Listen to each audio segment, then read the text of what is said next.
Hello friends, D law junction में आपका स्वागत है। मैं बरखा शर्मा आपके सामने जो आईपीसी की सीरीज कर रही थी उसको अब आगे बढ़ाऊंगी। सबसे पहले हमने देखा था इसका इंडेक्स वाला पार्ट, फिर हमने इसका इंट्रोडक्शन पार्ट देखा था जो 1 से लेके 5 सेक्शन तक था।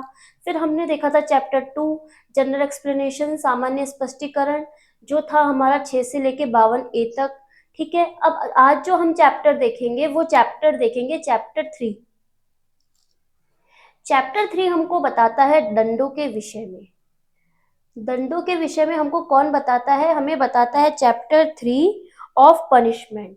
ठीक है, इसके जो सेक्शंस कवर होते हैं वो कवर होते हैं सेक्शन 53 से लेके 75 तक। 53 से लेके 75 हमको बताते हैं कि दंडों के विषय में पनिशमेंट कैसे दिए जाएंगे। तो जब हम इन सेक्शंस को देखना शुरू करते हैं तो सबसे पहले हमारे सामने आता है सेक्शन 53। सेक्शन 53 हमको बोलता है दंड। दंड के जो प्रावधान है वो हमको इसके बाद इसमें बताए गए हैं। दंड कौन कौन से दंड दिए जा सकते हैं? कोई भी अपराधी अपराध करता है तो उन्हें उसे कौन कौन से दंड संहिता के अकॉर्डिंग यानी इंडियन पीनल कोड के अकॉर्डिंग दिए जा सकते हैं। तो सबसे पहले जब हम देखते हैं तो हमारे सामने आता है मृत्युदंड, इसको डेथ बोलते हैं। आजीवन कारावास लाइफ इम्प्रिजमेंट एलआई बोलते हैं जिसको। फिर आता है थर्ड पॉइंट जो आता है निरसित हो गया था, रिपील्ड हो गया था, 1949 से निरसित हो चुका था ये वाला पॉइंट। ठीक है, फिर आता है चौथा पॉइंट आता है कारावास के बारे में। कारावास कैसा हो सकेगा? कठिन और सादा दोनों हो सकेंगे। फिर आता है संपत्ति का संपहरण। ठीक है, इसको क्या बोलते हैं? Fourth feature of property. ठीक है, तो सबसे पहले अगर हम मृत्युदंड के प्रावधानों को देखते हैं तो एक केस आया था गोपाल विनायक गोडसे।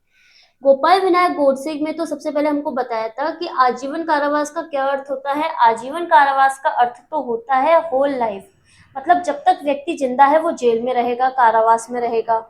ठीक है, और हमको बच्चन सिंह के मामले में बताया गया था कि जो मृत्युदंड होता है वो विरले से विरले मामले में दिया जाना चाहिए। इसको मतलब हर समय अपन मृत्युदंड किसी भी व्यक्ति को मृत्युदंड घोषित नहीं कर सकते हैं। मृत्युदंड को विरले से विरले मामले में दिया जाना चाहिए, ऐसा हमको बच्चन सिंह के मामले में कहा था।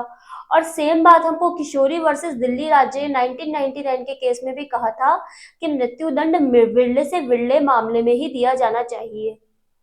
फिर एक केस आया था attorney general of India versus Lakshmi देवी।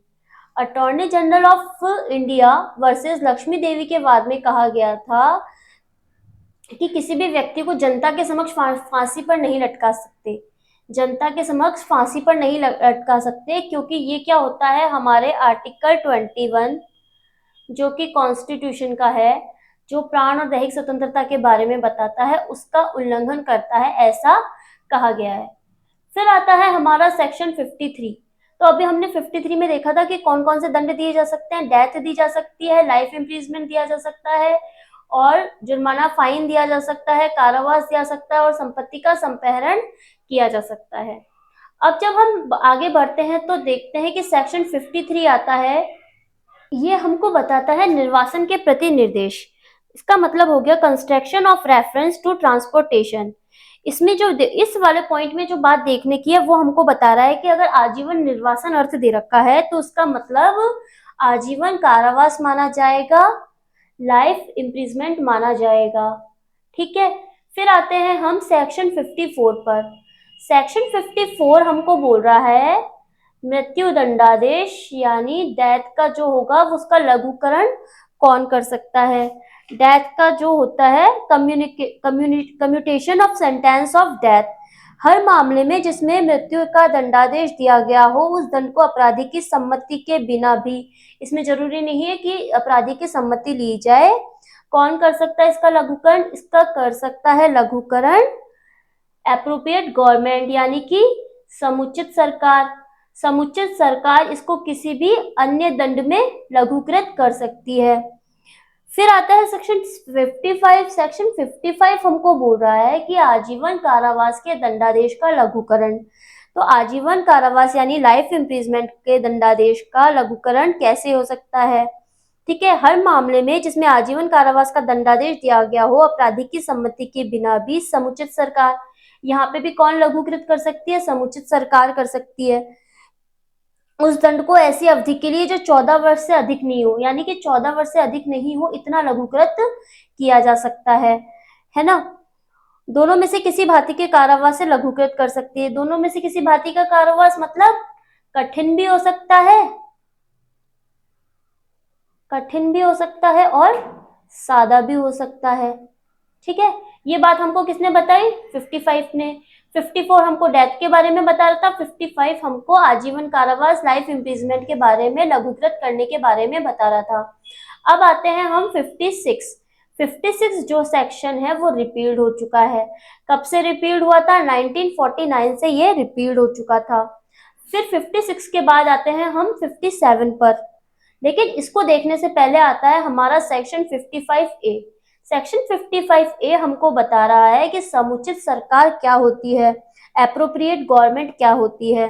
तो अगर हम इस सेक्शन को देखते हैं तो हमें पता चलता है कि अगर जहां पर संघ की कार्यपालिका शक्ति का विस्तार है तो वहां पर कौन होती है? सेंट्रल गवर्नमेंट होती है, समुचित सरकार, एप्रोप्रिएट गवर्नमेंट। और जहां पर राज्य की कार्यपालिका शक्ति का विस्तार है, एग्जीक्यूटिव पावर का एक्सटेंड हो रहा है, वहां पर जो होती है स्टेट गवर्नमेंट, जो होती है समुचित सरकार होती है। अब आगे बढ़ते हैं और चलते हैं सेक्शन 57 पर। सेक्शन 57 हमको बोल रहा है दंडा विधियों की भिन्ने, fraction of terms of punishment. तो ये जो सेक्शन है ये हमको बता रहा है कि दंडा विधियों की भिन्नों की गणना करने में आजीवन कारावास को 20 वर्ष के कारावास के तुल्य माना जाता है। दंडा विधियों की भिन्ने में आजीवन कारावास यानी लाइफ इम्प्रिजमेंट को 20 वर्ष के कारावास के तुल्य यानी समान माना जाएगा। फिर आते हैं हम सेक्शन 58 पे। तो सेक्शन 58 भी क्या हो चुका है? रिपील्ड हो चुका है। कब से रिपील्ड हुआ है? 1 जनवरी 1956 से ये सेक्शन रिपील्ड हो चुका है। फिर आता है सेक्शन 59। 59 में रिपील्ड हो चुका है। कब से? 1 जनवरी 1956 से। तो जो 56 है, 58, 59 ये क्या हो चुके हैं? निरसित हो चुके हैं। अब आगे बढ़ के चलते हैं हम 59 के बाद सेक्शन 60 पे।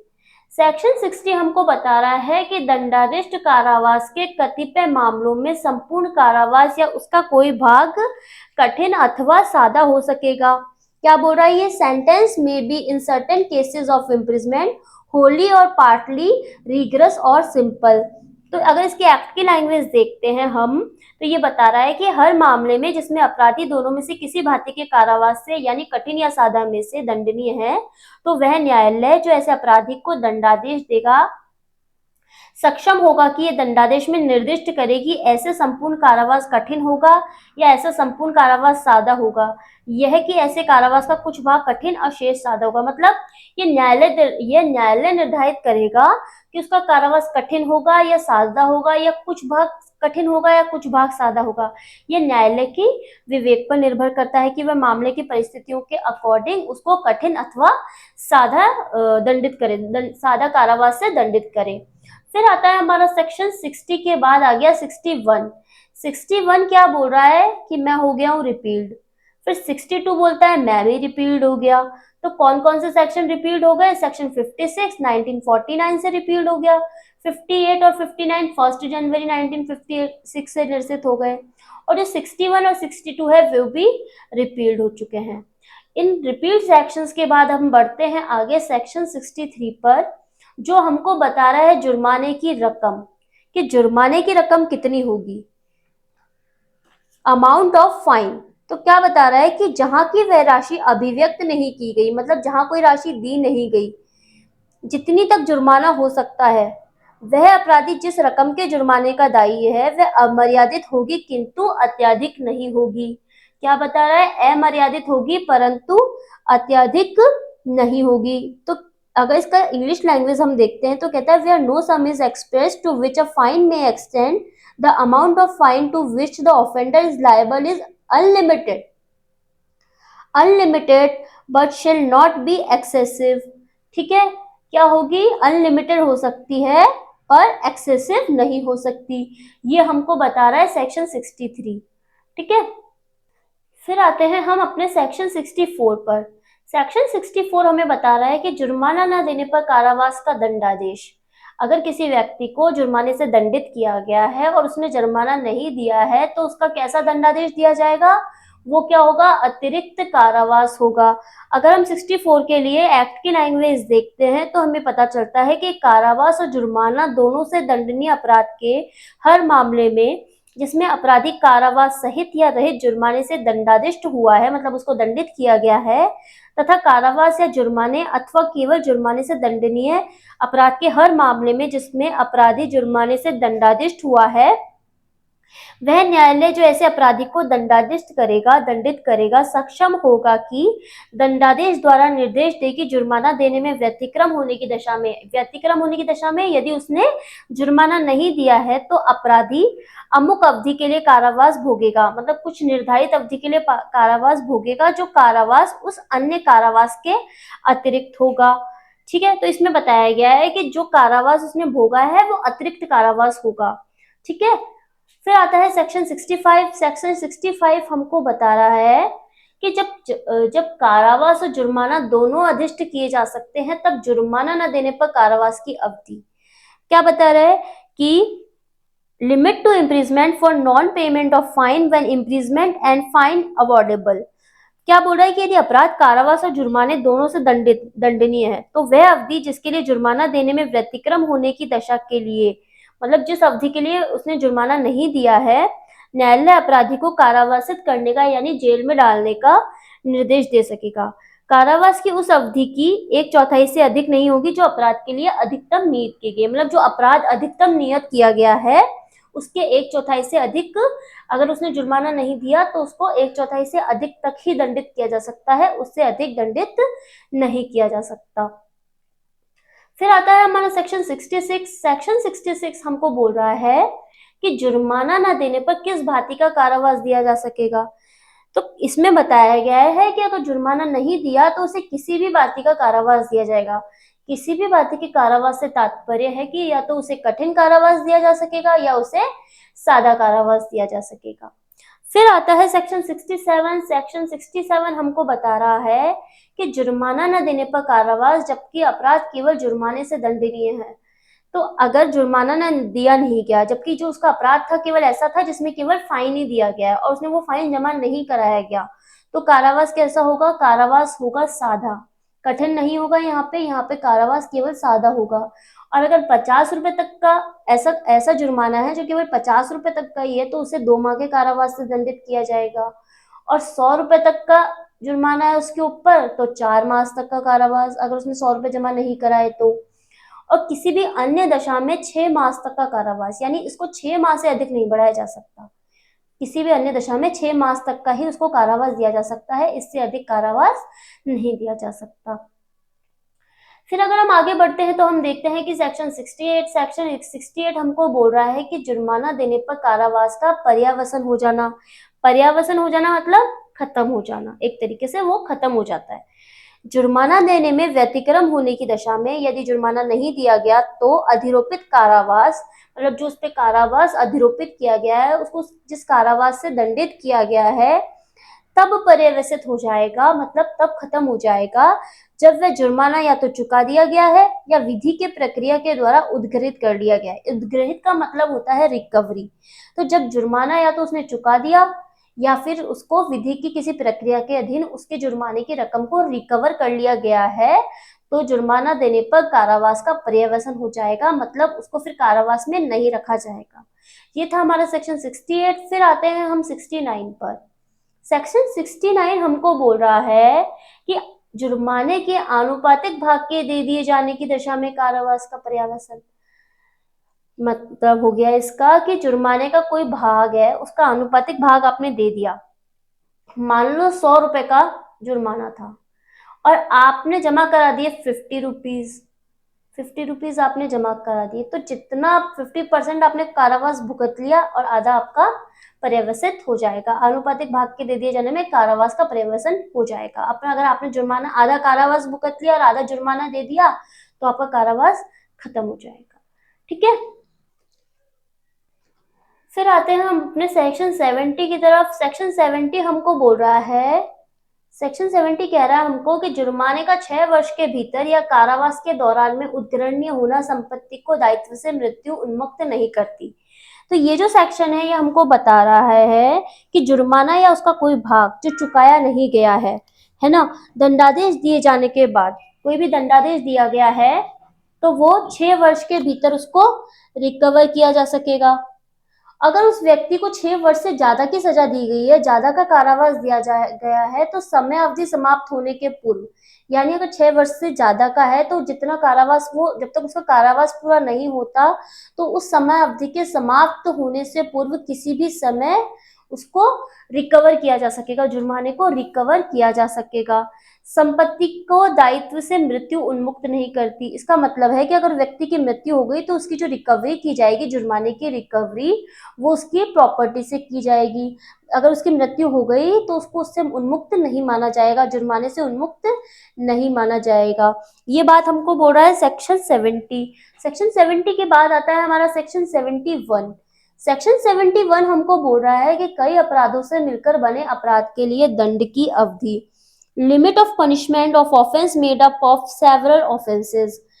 तो आप इस पॉइंट को, आप कई अपराधों से मिलकर बने अपराध के लिए, तो कई अपराधों से आप इसके की पॉइंट को करके आप याद कर सकते हो। तो ये सेक्शन हमें क्या बता रहा है, ये हमको बता रहा है, इसमें हमको बताया गया है कि जब एक अपराध अनेक आपराधिक कार्यों से बना हो तो केवल एक अपराध के लिए अभियुक्त को दंडित किया जा सकेगा। यदि कोई अपराध दंड संहिता में वर्णित 2 या अधिक अपराध की परिभाषाओं में आता है तो ऐसी स्थिति में अभियुक्त को उनमें से किसी भी अपराध के लिए अधिकतम दंड से दंडित किया जा सकता है। ये बता रहा है हमको 71 का क्लॉज 2। और जो 71 का क्लॉज 3 आता है वो हमको बता रहा है कि यदि अपराधी द्वारा किए गए कार्यों में से एक या अधिक कृत्य स्वतंत्र रूप से अपराध है तथा उन कृत्यों से मिलकर एक भिन्न अपराध बनता है तो ऐसी स्थिति में उसे केवल एक अपराध के लिए दंडित किया जाएगा। अगर कई अपराध बन रहे हैं तो उनमें से किसी एक के लिए दंडित किया जाएगा। ये बात हमको बताई हमको 71 ने। फिर 72 हमको बता रहा है कि कई अपराधों में से एक के दोषी व्यक्ति के लिए दंड, जबकि निर्णय में ये कथित है संदेह है कि वे किस अपराध का दोषी है। मतलब कई अपराध हुए और इसमें संदेह है कि उस व्यक्ति ने कौन सा अपराध किया, तो न्यायालय अभियुक्त को विभिन्न अपराधों में से, जो अलग अलग अपराध, ऐसा माना जा रहा है कि इस व्यक्ति ने इन कई अपराधों में से कोई अपराध किया है तो उसे विभिन्न अपराधों में से उस दंड से दंडित किया जाएगा जिसके लिए दंड सबसे कम हो। तो यहाँ पे जो हमारी आईपीसी है वो लिबरल हो गई है। लिबरल होके वो क्या बोल रही है, नहीं, व्यक्ति को क्या हो, कम से कम दंड दिया जाना चाहिए। ठीक है।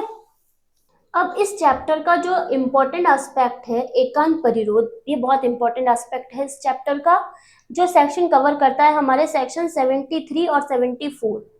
एकांत परिरोध, इसको बोला जाता है सोलिटरी कन्फाइनमेंट। क्या होता है सोलिटरी कन्फाइनमेंट? जब कभी कोई व्यक्ति कठिन कारावास से दंडित किया जाता है तो उसे न्यायालय द्वारा एकांत परिरोध में रखने का आदेश दिया जा सकता है। कोई व्यक्ति है, उसने ऐसा कोई अपराध किया गया, ऐसा अपराध किया है उसने कि भाई उसको सबके संग नहीं रखा जा सकता, मतलब वो खतरनाक अपराधी है, तो क्या कर सकते हैं, न्यायालय आदेश दे सकता है कि इस व्यक्ति को तो भाई कुछ समय के लिए एकांत परिरोध में रखना होगा, अकेले रखना होगा। तो ये जो आदेश दिया जा सकता है न्यायालय के द्वारा, अधिकतम दिया जा सकता है उसको किसी भी अपराधी को 3 माह तक, मतलब किसी भी अपराधी को एकांत परिरोध की अवधि में 3 माह तक, यानी सोलिटरी कन्फाइनमेंट में 3 माह तक, 3 मंथ्स तक रखा जा सकता है। तो अगर इसका जो प्रोसेस देखते हैं हम, अगर इसकी अवधि का निर्धारण करते हैं तो कैसे करते हैं कि यदि कोई दंडादेश है, मतलब किसी व्यक्ति को किसी दंड से दंडित किया गया है और वह 6 माह तक का कारावास है तो उसे 1 माह तक एकांत परिरोध में रख सकते हैं। एकांत परिरोध में कितने समय के लिए रख सकते हैं? 1 माह तक। फिर क्या होता है कि अगर 6 माह से अधिक का कारावास है तो उसे 2 माह तक एकांत परिरोध में रख सकते हैं, और 1 वर्ष से अधिक का कारावास है तो 3 माह तक एकांत परिरोध में रख सकते हैं। ये बात हमको बोल रहा है 73। एकांत परिरोध यानी सॉलिटरी कन्फाइनमेंट, इसको बताया गया इस अवधि तक रख सकते हैं, लेकिन अधिकतम 3 माह से ज्यादा किसी भी व्यक्ति को एकांत परिरोध में नहीं रखा जा सकता। एकांत परिरोध का कॉन्सेप्ट हमको क्या बता रहा है कि अभियुक्त को बाह्य समाज से पूर्णतः अलग अलग ऐसे स्थान में रखा जाता है, मतलब अभियुक्त है, कोई व्यक्ति अपराधी है, उसको बाहर का जो समाज होता है उससे बिल्कुल अलग रखा जाता है, जहां उससे कोई भी निजी व्यक्ति होता है, उसका कोई मतलब परिवार का सदस्य हो या कोई भी अन्य व्यक्ति हो, उससे संपर्क नहीं कर सकता। और इस दंड को देने का क्या उद्देश्य होता है कि अभियुक्त को पश्चाताप करने का अवसर मिले। जिससे उसको आत्मग्लानि, है ना, इसकी भावना उसके मन में जाएगी और वो अपना सुधार कर सके। तो इसके लिए एकांत परिरोध दिया जाता है, जिसकी अधिकतम अवधि होती है 3 माह।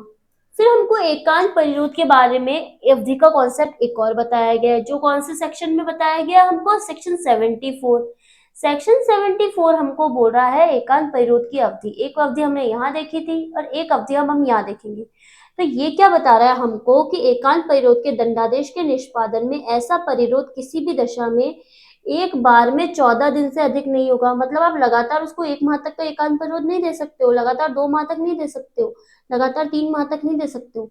उसको एक बार में 14 दिन तक का ही एकांत परिरोध दिया जा सकता है।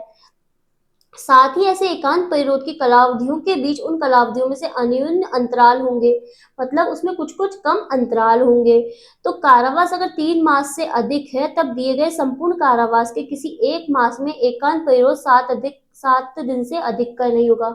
अगर उसको 3 माह तक का वो दिया गया है, एकांत परिरोध दिया गया है, तो 7 दिन का यानी एक एक हफ्ते का उसको गैप दिया जाएगा। लगातार 14 दिन का भी यहाँ पे ये बोल रहा है कि एकांत परिरोध नहीं दिया जाएगा। ठीक है, मतलब 7 दिन का उसको क्या दिया जाएगा, गैप दिया जाएगा। ये बात हमको बोली थी 74 ने।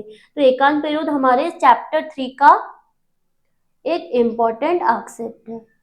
ठीक है, फिर हमको एक लास्ट सेक्शन दे रखा है इसके अंदर, सेक्शन 75, जो इन दोनों से अलग बात करता है। ये दोनों से अलग क्या बात करता है कि पूर्व दोष सिद्धि के बाद चैप्टर 12 हमने देखा था जब हमने इंडेक्स का कॉन्सेप्ट देखा था, इंडेक्स करी थी हमने। जो चैप्टर 12 आता है वो हमारा आता है कॉइन से रिलेटेड, सिक्कों से रिलेटेड। और जो चैप्टर 17 आता है वो आता है हमारा प्रॉपर्टी से रिलेटेड। तो क्या बता रहा है कि पूर्व दोष सिद्धि के बाद चैप्टर 12 और चैप्टर 17 के अधीन कतिपय अपराधों के लिए वर्धित दंड, मतलब कि आप इन चैप्टर्स के अकॉर्डिंग यदि पहले दंडित किए जा चुके हो और फिर दोबारा उसी से रिलेटेड आप अपराध कर रहे हो, तो आपको वर्धित दंड यानी कि बढ़ा हुआ दंड मिलेगा। कैसे इसका कॉन्सेप्ट ये बता रहा है कि जो कोई 3 वर्ष या अधिक के दंड से दंडित व्यक्ति पुनः अपराध करता है और वह पश्चातवर्ती अपराध के लिए आजीवन कारावास से या दोनों में से किसी भांति के कारावास से जिसकी अवधि 10 वर्ष तक की हो सकेगी दंडित होगा। तो क्या है इसका कॉन्सेप्ट, इसमें बताया गया है कि कोई व्यक्ति ये जो चैप्टर्स दिए गए हैं इनके अकॉर्डिंग, इनमें जो दिए गए हैं इनमें इनके अकॉर्डिंग अगर दंडादिष्ट किया गया, पहले दंड दिया गया उसको और फिर वो दोबारा वही अपराध करता है, पूर्व दोष सिद्धि के बाद दोबारा अपराध करता है, तो उसको कैसे दंड से दंडित किया जाएगा। या तो होगा वो लाइफ इम्प्रिजमेंट, ठीक है, जो कैसा होगा, या तो होगा कठिन या सादा, ठीक है। और क्या हो सकेगा, या फिर किया जा सकता है वो 10 वर्ष तक के कारावास से दंडित किया जा सकेगा। तो उसको वर्धित दंड का मतलब ही यहाँ पे यह है कि उसको बढ़ा हुआ दंड मिलेगा। तो ये जो चैप्टर था हमारा चैप्टर 3 ने हमको बताया कि जुर्माना क्या, दंड क्या होगा। सबसे पहले दंड का कॉन्सेप्ट बताने के बाद बताया कि जुर्माना नहीं दिया गया, जुर्माना दिया गया, उसका कोई भाग चुका दिया गया, कोई भाग नहीं चुकाया गया, तो कैसे दंड दिया जाएगा। फिर उसके बाद इसका जो थर्ड कॉन्सेप्ट था वो हमको बता रहा था एकांत परिरोध के बारे में, और फोर्थ कॉन्सेप्ट हमको बता रहा था कि पूर्व दोष सिद्धि के बाद चैप्टर 12 चैप्टर 17 के अपराध को आप अगर दोबारा करते हैं, वो व्यक्ति जो अपराधी है वो दोबारा उसको अपराध को करेगा, तो उसे वर्धित दंड यानी बढ़े हुए दंड से दंडित किया जाएगा। तो अब तक हमने ये वाले चैप्टर्स देख लिए हैं, चैप्टर 3 तक हमने कवर कर लिया है। अब जब हम आगे के चैप्टर को देखेंगे, चैप्टर 4 को, तो वो हमको बताता है, चैप्टर 4 हमको बताता है साधारण अपवादों के बारे में, जनरल एक्सेप्शंस के बारे में। ये एक इम्पॉर्टेंट चैप्टर है हमारा, तो ये वाला चैप्टर हम अपनी नेक्स्ट क्लास में देखेंगे। तो अगर आपको ये लेक्चर्स अच्छे लग रहे हो, ये सीरीज अच्छी लग रही हो आईपीसी की, तो प्लीज आप इसको लाइक, शेयर और सब्सक्राइब कीजिए और हमारे साथ डी लॉ जंक्शन के साथ जुड़े रहिए। आप हमारे पुराने लेक्चर्स को जाके देख सकते हैं अगर आपने उनको अभी तक नहीं देखा हो तो, जिससे आपको आपका फास्ट रिविजन करने में हेल्प मिलेगी। और आप हमारी ऑफलाइन क्लासेस के साथ भी जुड़ सकते हैं, जिसके नंबर आपको डिस्क्रिप्शन बॉक्स में दे दिए जाएंगे। Thank you so much.